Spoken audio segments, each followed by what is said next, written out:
반갑습니다. 오늘은 출애굽기 2장, 3장 말씀 이 시간 함께 나누도록 하겠습니다. 우리 유치부실인데 요즘 코로나로 또 유치부 아이들이 없어서 요즘 이렇게 비어있는 방인데 오늘은 여기서 영상을 촬영하고 있습니다. 출애굽기 2장은 이제 모세가 태어나는 장면, 그리고 3장은 모세가 하나님을 만나는 장면, 그렇습니다. 우리 출애굽기 1장에서 애굽에 내려간 야곱의 후손 70명이 번성해서 애굽의 바로왕이 새로운 요셉을 알지 못하는 새로운 왕이 일어나서 이스라엘 백성들이 적들이 쳐들어올 때 연합해가지고 반란을 일으킬까봐 두렵다 해서 번성하지 못하게 하기 위해서 노예로 삼고, 그래도 자꾸만 번성하니까 남자아이를 낳으면 다 죽이라 이런 명령을 내렸던 이야기가 출애굽기 1장에 나옵니다. 근데 이제 그렇게 남자아이들을 다 죽이라고 하는 것이 바로왕이 두려워서 그렇지만 표면적인 이유고, 영적인 세계에서 보면 이스라엘을 구원할 구원자 모세가 탄생하는 것을 마귀가 가로막기 위한 것이었죠. 마태복음 2장에도 보면 예수님의 탄생을 가로막기 위해서 헤롯 왕이 2살 아래의 아기들, 베들레헴 근방의 아기들을 모두 죽이라고 했던 그 사건과 매우 흡사한 것이죠. 마귀들은 알고 있고 인간 왕을 인용해서 그렇게 메시아 구원자 탄생을 가로막았던 것입니다. 자, 오늘 우리가 보는 출애굽기 2장은 드디어 이스라엘의 구원자가 되는 모세가 탄생하는 이야기가 나옵니다.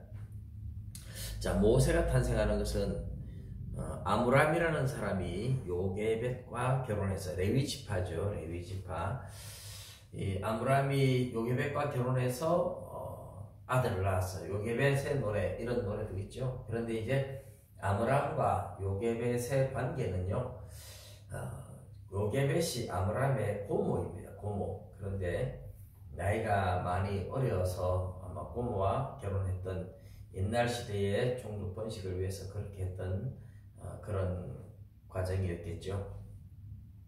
그래서 이제 아들을 낳았는데 미리암을 낳고 아론을 낳고 그때까지는 뭐 괜찮았겠죠. 그런데 이제 모세가 태어날 때쯤 돼서 바로왕이 아들을 낳으면 다 죽여라, 나일강에 던져 넣어라, 이렇게 명령을 내린 거예요. 그런데 모세가 태어났을 때 이 아므람과 요게벳 부모의 입장에서 모세가 아름다웠다, 그것이, 여러분, 갓 태어난 아기들이 사실 그렇게 아름답다 이런 느낌을 주는 아이들이 잘 없어요. 태어나자마자 아이들의 모습은 그렇게 예쁜 아이들의 모습이 아니죠. 그런데 아름다운 것을 보고 했다, 버리지 못하고 석 달을 길렀다. 이 아름답다는 말은 히브리어로 말하자면 토브, 선하다, 이런 뜻인데, 하나님의 마음으로 보는, 부모의 마음으로 보는, 긍휼의 마음으로 보는 것이죠.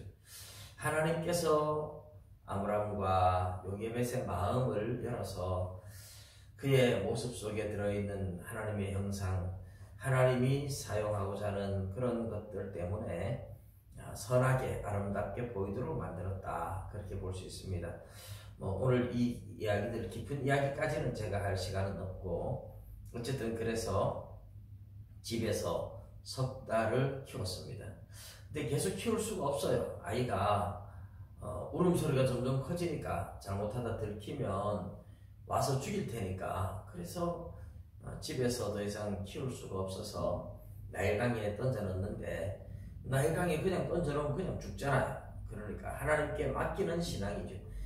자신들은 최선을 다하고 나머지는 하나님께 맡기는 거예요. 그래서 바구니에다가 옷까지 넣고 바구니 안팎에 역청을 치라고, 그리고 모세를 넣어서 갈대, 나일강 가에 갈대가 많으니까 그 갈대 사이에 넣었습니다.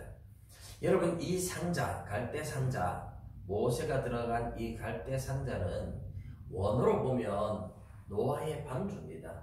노아의 방주와 모세가 들어간 갈대 상자와 똑같은 단어예요. 이게 갈대 상자가 그냥 갈대 상자가 아니라니까요.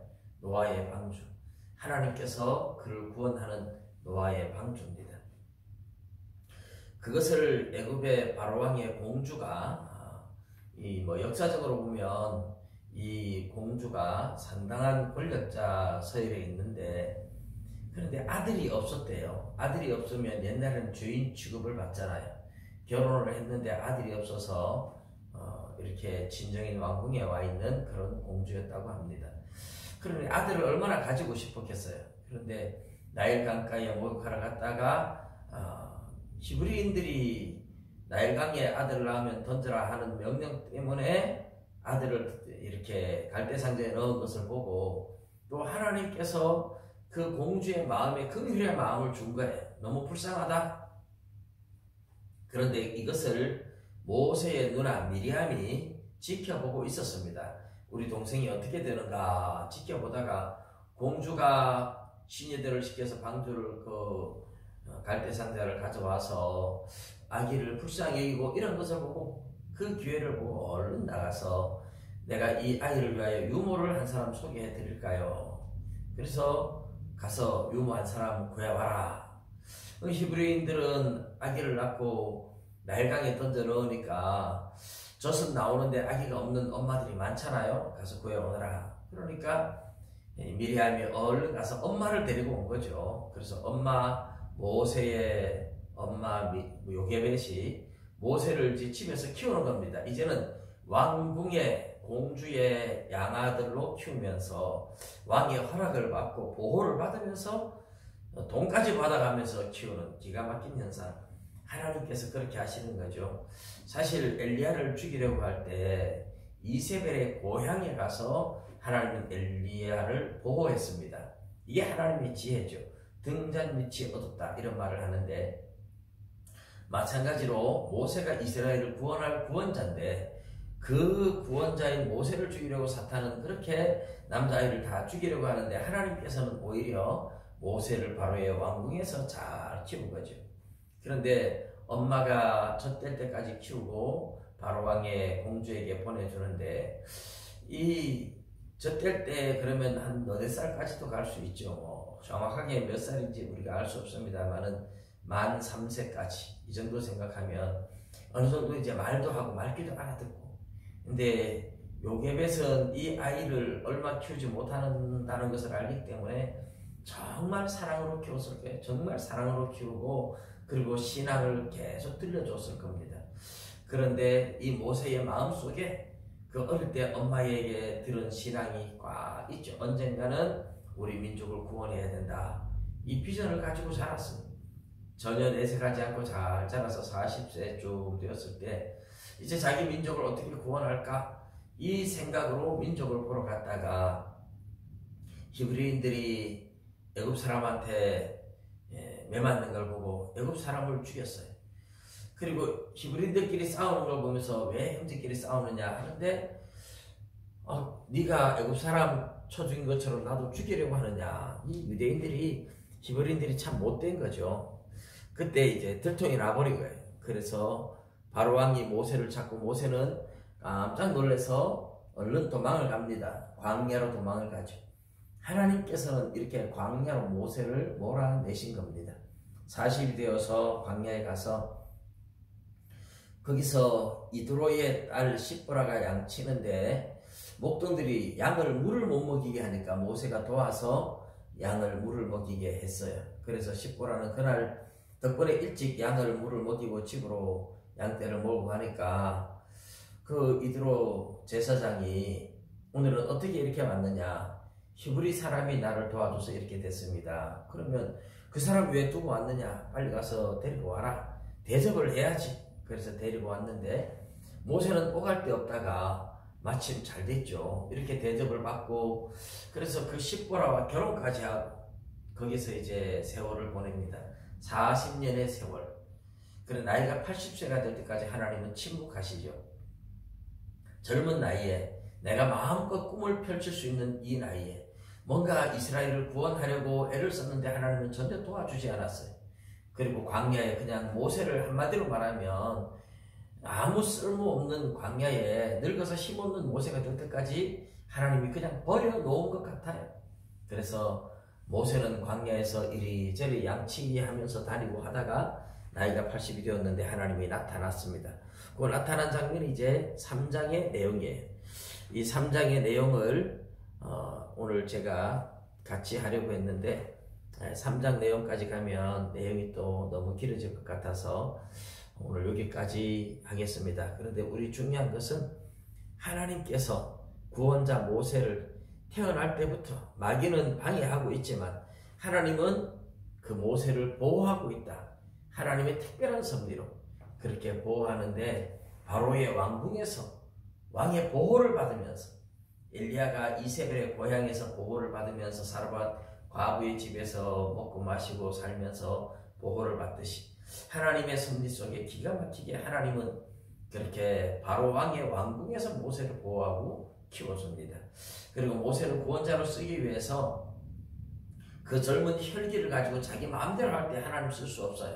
하나님이 정말 쓰시려면 내 생각, 내 야망, 내 계획, 내 욕망, 내 자존심 다 버리고 온전히 하나님 말씀에 순종할 때 하나님이 쓸 수 있거든요. 그래서 하나님은 모세를 40년 동안 광야에 버려두신 거예요. 자기가 죽을 때까지 자기의 꿈이나 자기의 야망이나 자기의 혈기나 자기의 의지나 막 이런 것들이 다 죽어야 모세를 쓸 수 있기 때문에 하나님은 그렇게 광야에 두셨다. 40년간 하나님은 애굽의 바로의 왕궁에서 모든 학문과 기술들 언젠간 이게 쓰임받을 거예요. 그런 것들을 글자를 익히고 무술을 익히고 그런 것을 훈련시키고 그리고 40년은 광야에서 광야의 지리를 익히는 것도 중요하죠. 광야의 길을 익히고 그리고 자기가 죽고 하나님 말씀에 순종하는 사람이 될 때까지 자기의 야망이 다 부서질 때까지 하나님은 모세를 광야에서 훈련시키고 있어요. 사람이 볼 때는 버려진 것 같고 하나님은 버린 것 같은데 그게 버리는 것이 아니라 하나님의 보이지 않는 섭리 속에서 연단하는 과정이다. 이것이 하나님의 지혜입니다. 하나님 앞에 쓰임받기를 원한다면 내가 죽을 때까지 하나님의 말씀에 온전히 순종할 때까지 어떤 고난 속에서도 묵묵히 주님만 바라보고 나가셔야 됩니다. 예, 내일 뵙겠습니다. 감사합니다.